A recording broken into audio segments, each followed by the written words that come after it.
In this next stage, we're going to be building up the shadows and the tone. Now in this picture, she's pretty brightly illuminated. In fact, there's not a whole lot of shadow, just a little bit of cast shadow below the ear, the eye socket that we already have there, just below the lower lip, underneath the chin, but very little compared to the last one that we were working on. There are a few little shadows within the ear too. You do need to pay attention to that. But we're going to get a little bit of the skin tone to make her seem a little bit more 3D, have a little bit more modeling or volume. So if you look at that forehead, where the line of the forehead is, it's kind of a darker shade there. And this is going to be really gentle shading. You're not pressing that hard. You can see I'm holding the pencil really far back, and I'm just barely skimming the paper to get a light shading there.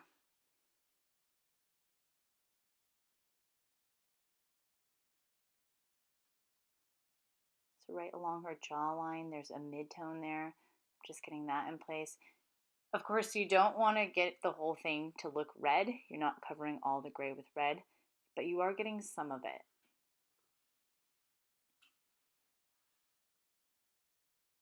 So under her eye, there's a little bit of a shadow there.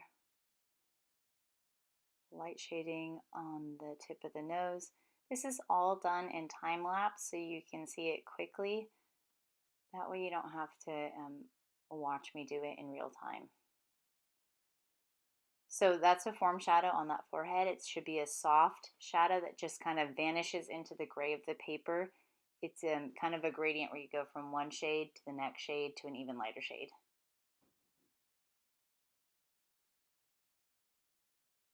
So a little bit of shading along the jawline there.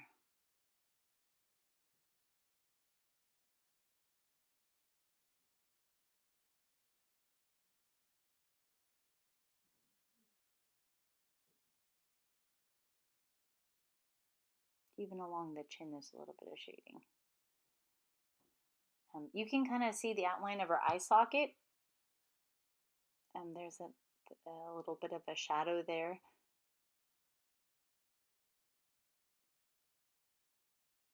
And again, this is all really soft shading. You're not pressing very hard at all.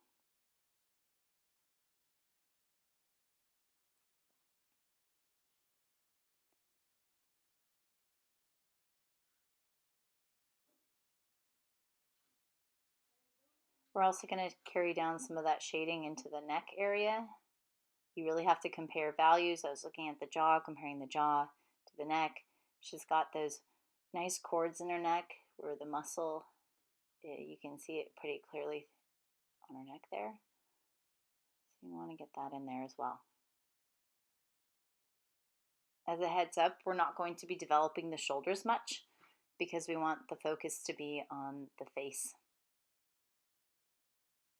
And you can go multiple directions with your pencil stroke if you want to experiment with that. I started to do that in the neck too, kind of wrapping the pencil stroke around the forearm a little bit.